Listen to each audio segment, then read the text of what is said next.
Aleluia.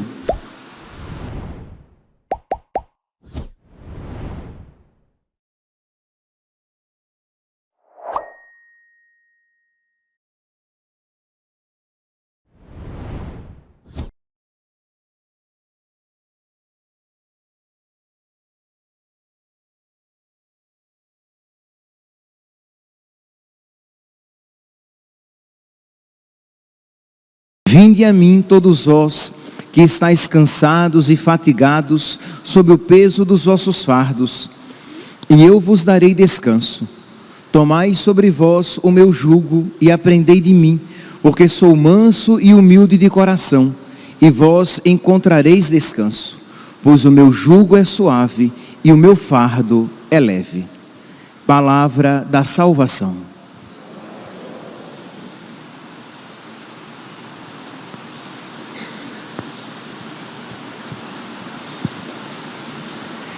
Caríssimos irmãos e irmãs, estamos celebrando a memória de Santa Luzia, Virgem e Mártir. Santa Luzia, ela foi martirizada no período do imperador Diocleciano. Diocleciano, ele promoveu, se não a mais cruel, sem sombra de dúvidas, uma das mais cruéis perseguições à igreja. Diocleciano, ele foi imperador durante os anos de 243 a 312. Então, Santa Luzia, que foi martirizada em 303, está ali nesse período. Ela foi dada em casamento a um pagão.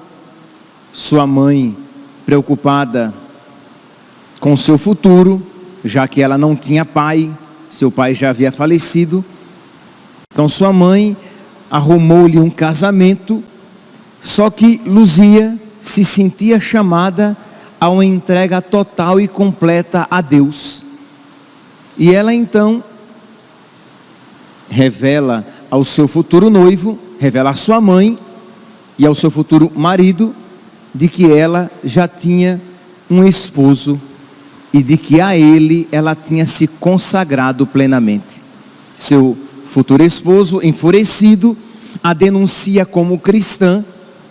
Ela então é levada às autoridades para que ela apostatasse a sua fé, e aí ela iria salvaguardar a sua vida, ela teria um bom casamento e ela seria, pelo menos neste mundo, feliz. Mas ela se sentia ligada a um outro esposo, de quem ela era plenamente, e ela não estava disposta a isso renunciar. Então ela diz que ela crê em um só Deus, e só a Ele ela pertence. Então o algoz,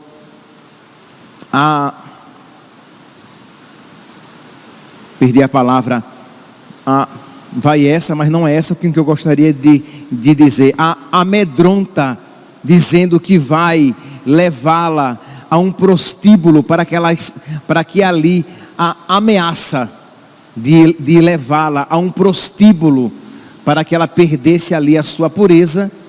Ela diz algo que serve tanto a nós, para a nossa reflexão. Ela diz que quando a alma não consente, não há pecado. Isto é, poderiam levá-la, iriam, entre aspas, desvirtuar-lhe o corpo, mas ela não iria pecar, porque ela não estava consentindo com aquilo.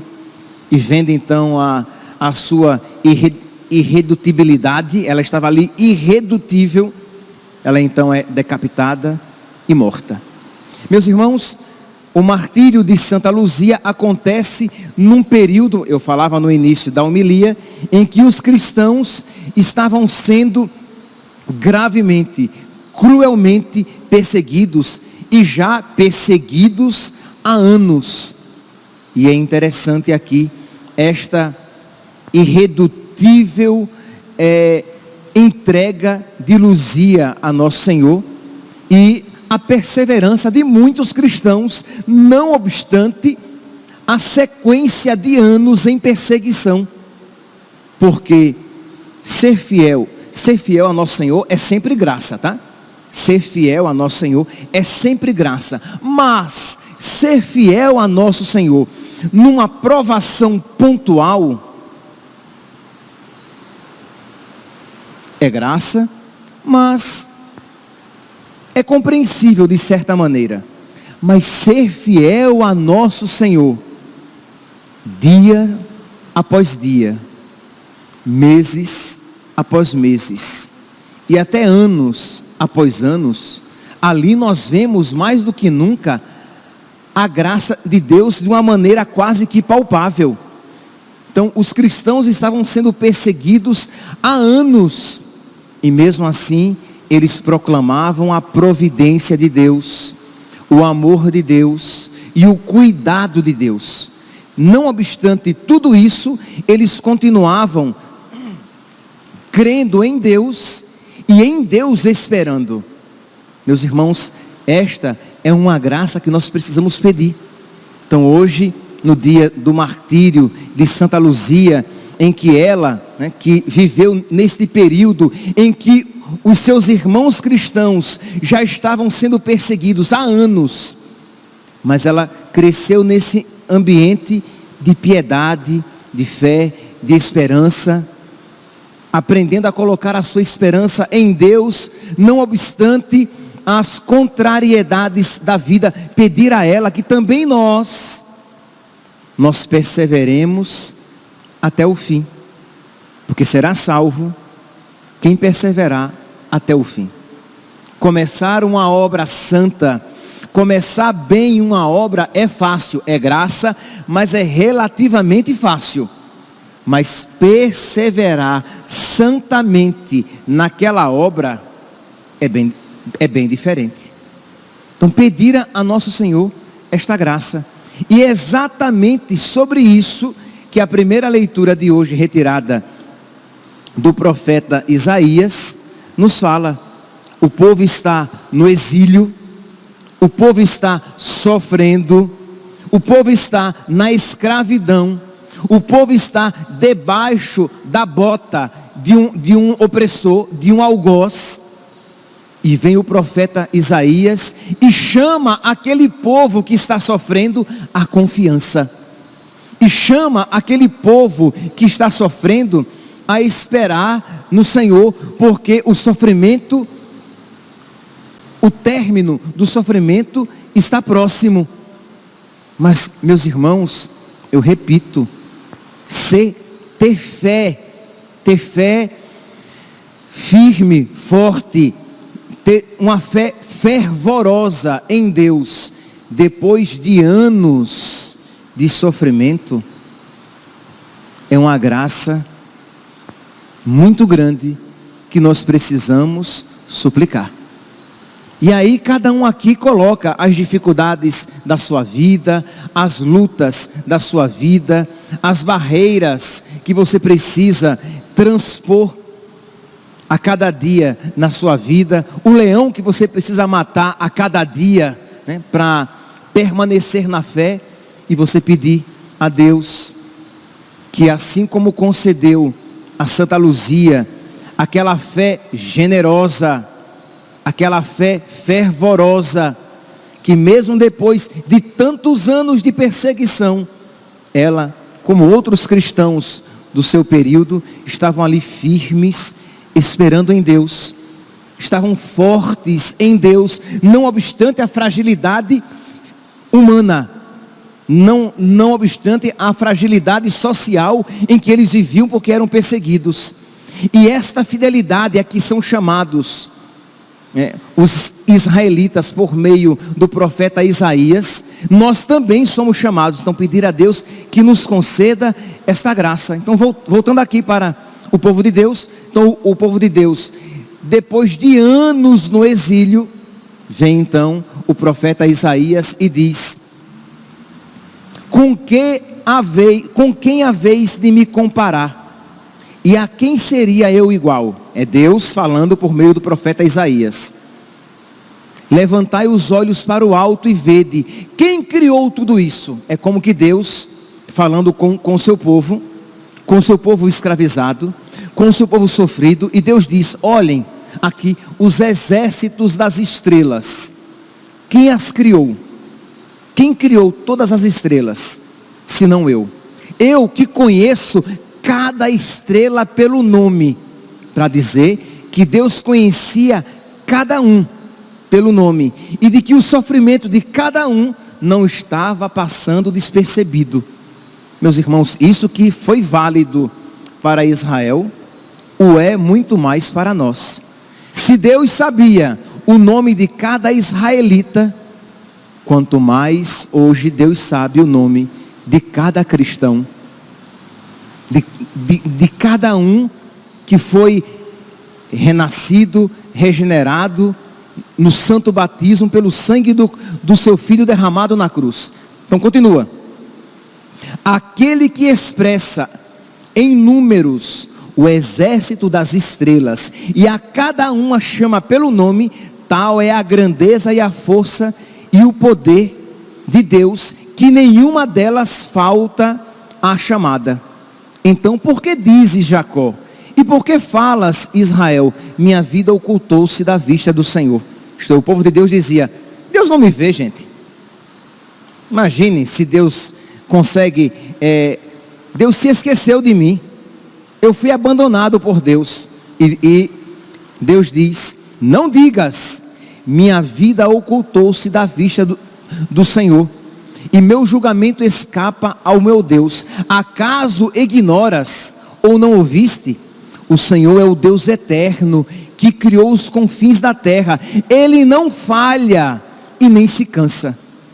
Se tudo aquilo, se aquele sofrimento, se aquelas provações estavam acontecendo, e se o povo de Deus estava passando por aquelas provações, é porque tinha um sentido. Não se canse, não se desespere, confia. Isto é, imagine se Luzia, depois de tantos anos de perseguição, quando presa e estando próxima até de ser entregue a um prostíbulo para ali ser desvirtuada, ou depois quando foi assassinada, se ela se desesperasse em Deus permitir-lhe aquela provação e negasse a sua fé. Mas não, diante daquela provação, diante daquele sofrimento, ela mais do que nunca se agarrou em Deus e fez o seu ato de generosidade, o seu ato de fé generosa, de dizer, Senhor, mesmo no sofrimento, eu creio em Ti.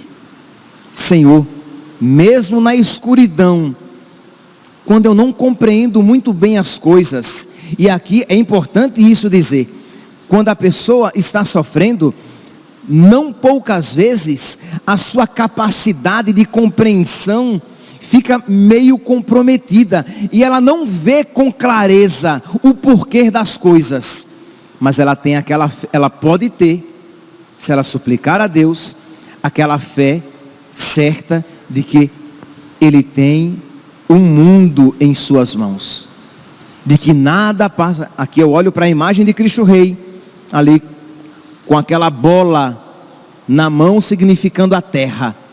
Ele tem o mundo em suas mãos, nada passa despercebido ao seu olhar, nada acontece que não seja segundo o seu querer ou o seu permitir, e tudo que Ele quer e permite concorre para o bem dos que amam a Deus. Então Santa Luzia estava ali, prestes a perder a sua vida, sabendo que iria ganhá-la. Por quê? Porque ela estava se confiando a Deus, e por Deus, por causa de Deus, por causa de Jesus, vivendo todas aquelas coisas. E o profeta Isaías, aqui para o povo de Israel, chama a esta mesma fé. Não se desespere, enxugue as lágrimas e diga, eu confio em Deus. Você não vai dizer talvez, compreendo Deus, eu conheço Deus como a palma da minha mão. Não, Nós não conhecemos Deus como a palma da nossa mão, porque nós não nos conhecemos nem a nós mesmos como a palma da nossa mão. Mas nós sabemos que em Deus podemos confiar. Nós sabemos que se Ele prometeu que estaria conosco até o fim dos tempos, Ele está conosco na alegria e na tristeza, na saúde e na doença, todos os dias da nossa vida. E Ele fará concorrer para o nosso bem, se nós nos mantivermos na graça, se nós nos mantivermos no seu amor. Ele fará concorrer para o nosso bem até as coisas mais tristes que nos acontecerem. Então continua aqui o profeta Isaías. Então, não digas, minha vida ocultou-se da vista do Senhor. Acaso ignoras ou não ouviste? O Senhor é o Deus eterno que criou os confins da terra. Ele não falha nem cansa. Insondável é a sua sabedoria. Isto é, nós não podemos compreender e nós não podemos abarcar a sua sabedoria. Ela vai além da nossa capacidade. Mas em tudo está presente a sua sabedoria. Insondável é a sua sabedoria. Ele dá coragem ao desvalido e aumenta o vigor do mais fraco. Imagine Luzia, aquela mocinha raquítica, fraquinha, mas cheia da força de Deus. Quando o algoz diz que vai entregá-la a um prostíbulo, ela diz o quê? Pouco me importa. Se a minha alma não consente, eu não peco. Eu não ofendo a Deus. A minha salvação está garantida. Ela então é entregue à morte, ela vai intrépida. Ela vai firme, por quê? Porque Deus a fortifica. Ora, meus santos, quando nós estamos na amizade com Deus, quando nós estamos na graça de Deus, mesmo que o sofrimento nos toque, nós iremos sentir a força de Deus que nos sustenta. E eu acredito que muitos aqui podem até testemunhar que se hoje estão de pé, crendo em Deus e continuando continuando a buscar a Deus, é porque Deus o tem sustentado. Que você não estaria de pé se Deus não o tivesse sustentado. E aí, como se já não fosse suficiente, o profeta, Deus por meio do profeta conclui esse versículo aqui tão belo, Isaías capítulo 40, versículos 30 e 31. Quem quiser depois pode copiar, né? Pode colocar em algum ponto claro da sua casa, como que para repetir isso. Versículo 30. Cansam-se as crianças e param. Algo quase que impossível, né? Quando é que criança cansa? Criança não cansa. Criança é uma espoleta. Criança não para. Acho que toda criança já nasceu com TDAH, com hiperatividade. Criança não para. Pois bem, pode até a criança parar, pode até a criança cansar, diz aqui o profeta Isaías. Cansam-se as crianças e param. Os jovens tropeçam e caem. O jovem é forte, está no auge da sua força física. Pois bem, mas os jovens podem até tropeçar e cair, coisa própria dos velhos. São os idosos que tropeçam e caem. O jovem não. Pois bem, os jovens podem até tropeçar e cair, mas os que esperam no Senhor renovam as suas forças. Então ele coloca primeiramente coisas quase que impossíveis. Criança cansar e parar. Jovem tropeçar e cair. Pois bem, isso até pode acontecer, mas quem espera no Senhor, por mais fraco que seja, renova a sua força. Criam asas como águia, correm sem se cansar, caminham sem parar. Isto é, para mostrar que aqueles que esperam em Deus, que aqueles que colocam sua confiança em Deus, são capazes do impossível. No caso aqui do povo de Deus, de permanecer na fé em meio ao sofrimento. No caso de Luzia, mesmo em meio à perseguição, ela persevera naquela fé generosa de entregar a própria vida. Meus irmãos, Não preciso dizer o que é que nós precisamos hoje, nesta festa de Santa Luzia, pedir a Deus. Uma fé semelhante a esta, uma fé generosa, uma fé que não se deixe abater pelas dificuldades e pelos problemas da vida, uma fé que nos ensine a fincar os pés em Deus e a nele esperar, mesmo que contra toda a esperança, sabendo que aqueles que esperam em Deus renovam as suas forças. Peçamos então a nosso Senhor que, por intercessão de Santa Luzia, nos conceda uma fé e uma generosidade semelhantes, para que nós, intrépidos, possamos caminhar para o céu. Louvado seja nosso Senhor Jesus Cristo, para sempre seja louvado.